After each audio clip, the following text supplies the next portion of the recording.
So we're in this series talking about hope rising and what it looks like for the resurrection to actually take place in and through our life. And I have going to try to tackle this hope for the addicted.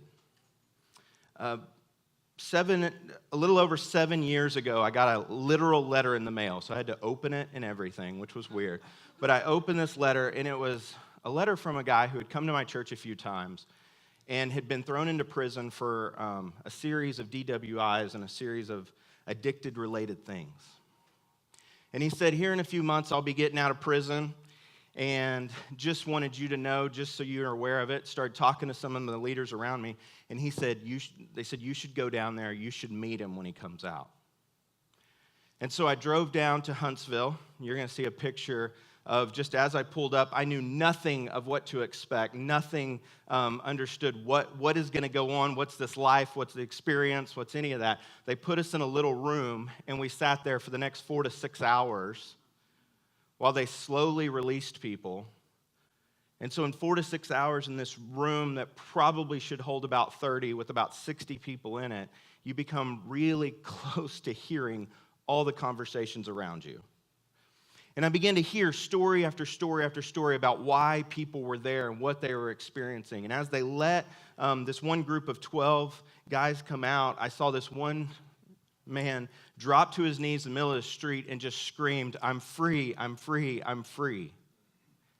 At the same time, then they said, "Come here, you have to come talk to your parole officer," and set all this up, and here's a bracelet, and here's all this kind of stuff, and you have to be locked down, and you can't.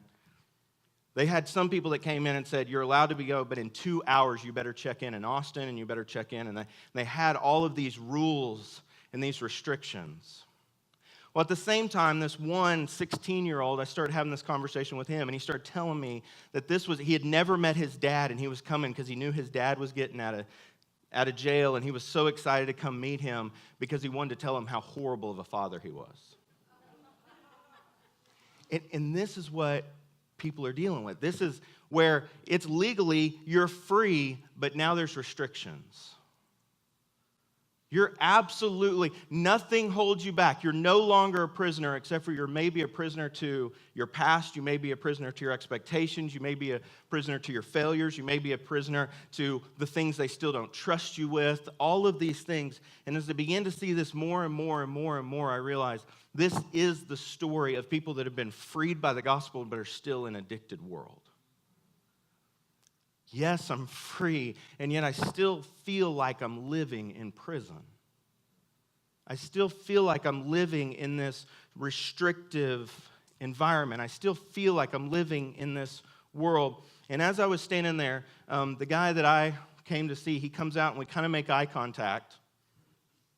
In 7 years, both of us had changed quite a bit. And as we started making eye contact, he starts kind of just crying because he didn't think anybody was coming to get him. And I picked him up. We got in the car. We start driving back. And I said, "Do you want to eat?" He said, "Yeah." I said, "Where?" He goes, "You choose. I don't know how to make decisions." And I was like, so I chose barbecue because anyway, so pull off, go eat barbecue, which was the worst decision because then I was like, "What do you want?" And he's like, "Just make a plate for me, please." And I was realizing more and more and more he was free, but he still wasn't. He still needed somebody. There was still so much tightness to what he could enjoy and how he could chase after it and what he could experience. And my heart just broke watching this, even so much as going to the drink fountain and just watching him freeze for just a second at seeing 5 options. And so I began to see more and more that just because you're free doesn't mean you're living free. And so part of what we're going to talk about today is, what is this? That when the gospel sets you free, the resurrection sets you free, all of that is absolutely true. What is it when you're still not free? That you're still living inside of tight restrictions, and we long for the day that Jesus comes and frees it from all of that. And so that's what we're going to talk about today. That's what we're going to look into today. So the first thing I want to do is just kind of this is not my definition. This is a medical definition of addiction. Addiction is a primary chronic disease of brain reward, motivation, memory, and related circuitry, and is reflected in the individual pursuing reward and relief by substance use and other behaviors. Basically, it's what reward you get, and it creates the circuitry just over and over and over and over, going after the same reward, going after the same enjoyment, going after the same motivation and memory, and you just get stuck in this. So quickly we can broaden that where it's not just addiction to alcohol or addiction to drugs or addiction to sex or addiction to porn or addiction to... You can find all kinds of other things that you can get addicted to very, very easily. Workaholism, you can get into everything. So I want to walk two different paths here, and I want to be very careful, right? Because some of us are going to go, man, you're right, I love chocolate. No, you just like chocolate. You're not addicted to chocolate. You're not addicted to Dunkin' Donuts. You just like it, right? You can, while other people, your neuropath is so woven that it begins to creep up and just drive you insane unless you can get that addiction. And so while both are serious and both are heavy, I do want to clear our heads a little bit and go, all of us have an addicted life to something. We all choose a different glory. It is what happened at the fall. But I don't want to speak poorly to those that are having deep physiological addictions that are creeping in and really hurting you. So I don't want to look past that, but I also want to do this because this is powerful to me. When I was pastor of a church, one of the things that we looked at is what's it look like to have some of these redemption groups, recovery groups for different things. Divorce recovery, alcohol recovery, drug recovery, different things like that. And so one of the things that churches began to do, especially some of these mega churches, would go, here, we're going to have this recovery program. So we have an alcohol recovery, we have a divorce recovery, we have a drug recovery. Well, then everybody started coming with different things that they had, and pretty soon they realized we have 16 different classes because of all the 16 different addictions that are out there. But it was the same story. Everybody had the same story. Everybody was running the same path. And it actually helped to put 4 or 5 people in the room and said, I struggle with drug addiction, I struggle with alcohol addiction, I struggle with sex addiction, and put them in the same room to have conversations going, we're all on the same journey. So as much, and I think this is where Satan wants to do it, is we all want to separate it and individualize it and say, well, this is my story and nobody else can understand it. Instead of, this is our story and let's have conversations about it. And that's part of what I love that we're going to jump into is the whole story through the Exodus, I think, kind of flows through us and shows us what it looks like to live in this world and in this life. So 2 things that I want to bring up. The first steps of AA and the 12-step program are gospel confessions. The one is, I am powerless to the, it is a confession that I am powerless to this. All of us in this room, if we believe the gospel, had to get there. We all had to do it. You weren't smart enough to choose the gospel. You weren't chosen, and you didn't choose the right things to believe. You didn't choose the right church to go to. Jesus came in and said, you were powerless against it. Ephesians, I was dead in my transgressions and sins, and he came and saved us. All of us had to confess and say, I'm powerless to this. The second one is that there's something more powerful than me. There's something powerful and greater than me that you link into. This is what all of us confessed in the gospel. So I just want to pull us all in and say, this is us. Addicted or not, this is us. Saying I was powerless to one thing, and now I lined into what is powerful. This is the beauty of the gospel. Now, 2 passages I want to read real quick, and then we're going to unpack it. Romans 6 through 7.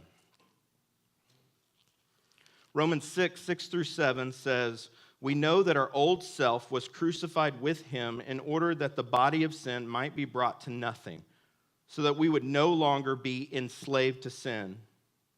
For one who has died has been set free from sin. And then Galatians 5:1. In Galatians 5:1, it says, "For freedom Christ has set us free. Stand firm, therefore, and do not submit again to a yoke of slavery." Now, let me just ask you, how easy is that?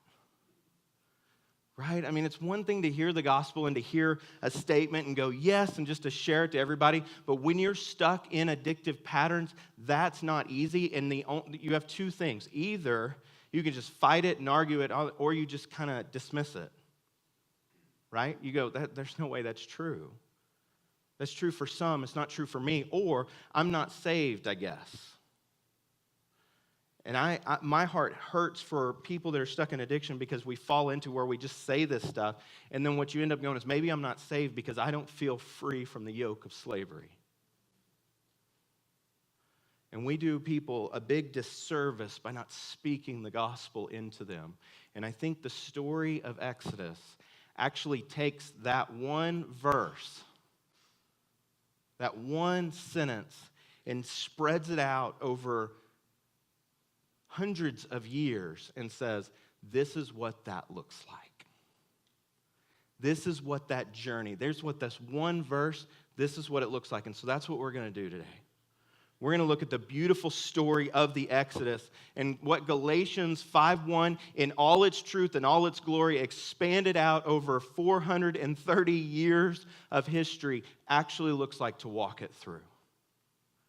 And so we're just going to walk through this. So the first part of the Exodus story starts out in Exodus 6, and you do not have to turn there. These are just going to be kind of post markers for you to see this. If you want to go read it, we're going to go through Exodus 6 through about Exodus 20, and so you can go read that this week. I'm not going to unpack all that.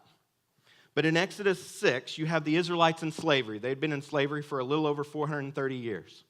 They were in absolute bondage, absolute slavery. They had to do exactly what they were told to do.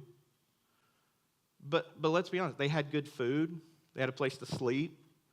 Nobody was going to attack them. Why were you going to be attacked? Because you were their worker. They're not going to let anybody, the Egyptians were not going to let you come take over them. So they had food, a place to sleep, and a comfortable place where they weren't going to get attacked. And this is the world that they lived in for 430 years. Think about that. Generations. My grandpa's grandpa was a slave in the same area. That's all they knew. This was life. Then all of a sudden, God starts telling Moses, hey, we're going to go free them. We're going to go free the Israelites. These people don't even know what that means. Living a life, all of our family, we don't know anything besides slavery. But he starts speaking into it. And so here's how we're going to do it. We're going to unleash these 10 plagues. And you're not immune to any of them. This is going to be awesome. The frogs, you get them too. The locusts, you get them too. The water turning to blood, you got to enjoy that too. They're going, this isn't a great plan. We had the food, we had the place to sleep, we had the safety. Why? And I find it very interesting that a lot of times, as God begins to step in and free us, it does also cause us pain.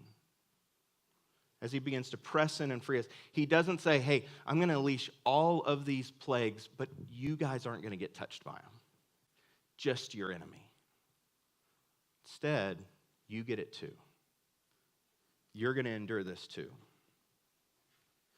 And then it moves on. And that's Exodus 7 through 12. But then in Exodus 12 through 14, the Israelites are freed from bondage, right? This is the story of the Passover with paint the blood on top of the door. And if you painted it, then you get set free.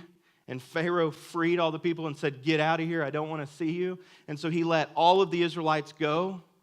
So the Israelites start marching and start going. They don't know really what to do. Have you been here? For the addicted, where, man, you're free, your class is over, now what do I do?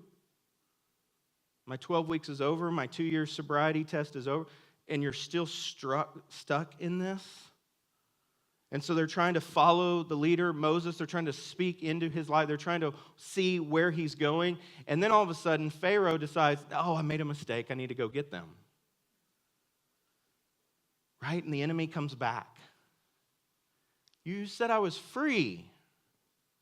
Yeah, but I want you back. And now it's this hot pursuit. Now it's this chasing after you. Now you're free, but now the enemy is coming after you. Does this sound familiar for anyone who came to know the Lord at any time in your life? That I was, on June 6th, 1984, I became a believer, and now Satan is after me. The enemy is after me.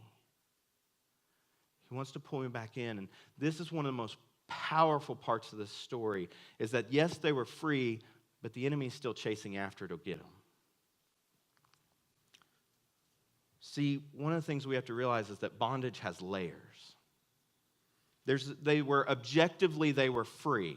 Objectively, they could run free. Objectively, you were no longer stuck to the Egyptians. They have no legal right over you. Subjectively, they weren't free. Subjectively, they couldn't live into anything. Subjectively, they couldn't live out their faith. Subjectively, they couldn't just run because now they have an enemy. If it's me, I want to go back to just don't have somebody racing after me. I want to go back where my conscience is free, where I'm not constantly worried about who's coming to get me and how this is going to be. And I love this quote, you can take the people out of slavery, but you can't take slavery out of the people too often. We can pull you out of addiction, but you still have this, something's missing, something's not clicking. I need to get back there. And too often, Jesus takes us out of addiction, but we haven't allowed addiction to come out of us. And so it's this journey and this run. And then this is grace, though. In Exodus 14, 13 through 14, I'm going to read this real quick. Exodus 14, 13 through 14. And Moses said to the people, fear not, stand firm and see the salvation of the Lord, which he will work for you today. For the Egyptians whom you see today, you shall never see again. The Lord will fight for you. You have only to be silent. This is grace. You do nothing, and I will fight for you. This is the grace of the gospel. You don't do anything. You don't do anything at all, and I will fight for you. You stand still, and you be silent, and I got this. But it goes on. We have the watershed moment of the Red Sea. If you've ever been in Sunday school or watched VeggieTales, you know this. And so we have this story of the Red Sea where they're going, and God says, we're going to take them across the big, huge Red Sea. Like, that's his big plan. I'm still a little bit, like, if I'm an Israelite, I'm like, really? That's the choice? The Red Sea? And I always kind of thought about it like crossing like the Trinity River or like my pool or, something like that. Not 9 miles wide, more than likely, is what they're going through. Like a 3.5-hour walk, or if I'm doing a 9.5-hour walk. And so it's kind of like, so he goes, he parts this Red Sea, and he begins to take them. Now, each person who walks through has to make the decision. Am I going to do this? Am I going to walk through this? Am I going to make this journey? Now, there's kind of two different, and this is a spectrum, but two different types of people that walk through the Red Sea. Some of them that looked, and it says in the story that there were just walls of water up, right? And there's some people that are just going, whoa, God is awesome. There's some that went, oh my. Which one got saved at the end? Both. Both. Because it's the object of your faith, not how much faith that matters. The object of your faith is what saves you, not the amount of your faith. So you could walk into that Red Sea going, I don't know, this looks shady. This doesn't look like it's going to come out too well.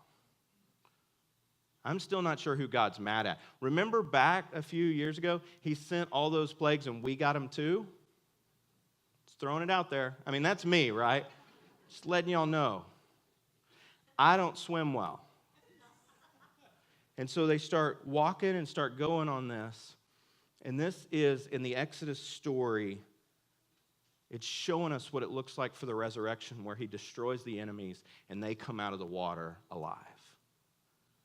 This is where they go down into a ditch, they go down into a tomb. God destroys the enemies, and they come out alive. This is the story of the resurrection. So what's cool is, have y'all heard the rest of the story where they come out and it's amazing? It's just incredible. Have y'all heard this? There's like Chick-fil-A's hanging out there and masseuse, and they just had this. Did y'all read the rest of it? Where they come out and just wonder for a long time, and they're frustrated, and they're upset, and that's actually where you hear the story of Joshua, where he's like, hey, that famous verse that we all put on our house, as for me and my household, we will serve the Lord, where actually what's happening is they're going, can we just go back to slavery? It was way easier. Or can we just hang out here? And Joshua says to them, you can do whatever you want, but as for me and my house, we're moving forward. Right? Too often it's easier to run back to addiction. Too often it's easier just to sit there rather than continue to move forward. There's something beautiful about this waiting for 40 years. Now, here's the most powerful part about this whole story. They start questioning, right? They start bringing up all this stuff. In Exodus 16:3, in the middle of all this, in Exodus 16:3, they make this statement. And the people of Israel said to them, would that we have died by the hand of the Lord in the land of Egypt. We would have rather died.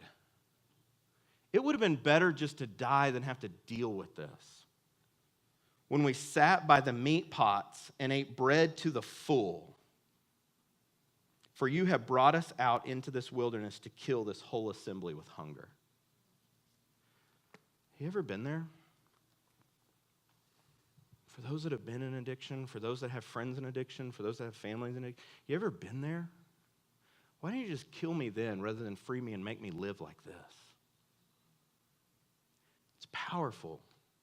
It's powerful, that verse. It says, we would have rather died than have to live. Because I remember that it was okay with pots and food, but now you want to kill me a different way. It's this struggle. And so how God answers it is he has this thing called manna, which means every day he's going to drop enough food just for that day. And he tells them, don't collect more, just for that day. Why? You're going to have to walk every day trusting me.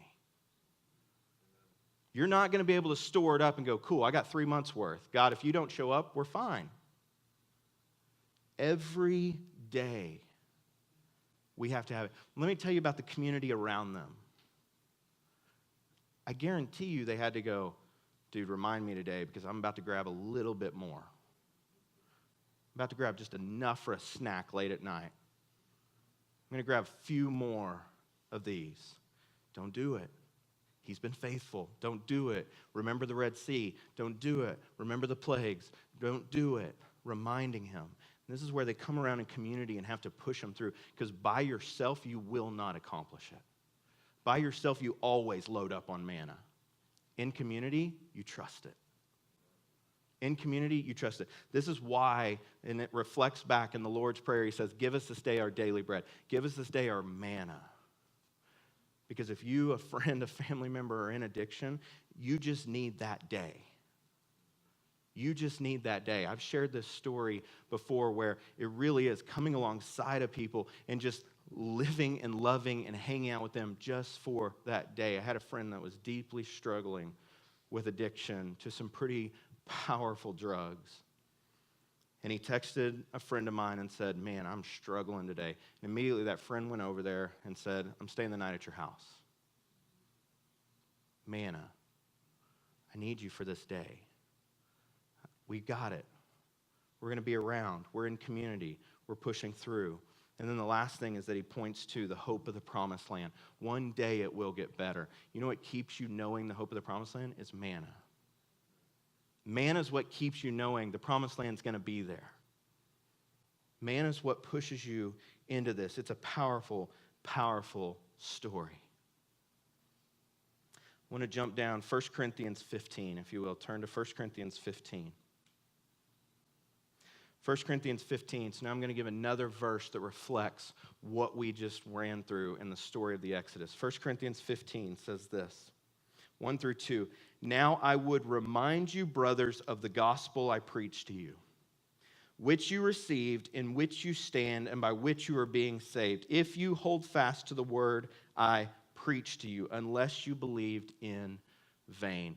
Several things here. First off, now I would remind you, brothers, of the gospel I preached to you. He had already preached to them. We have to remind ourselves of the gospel.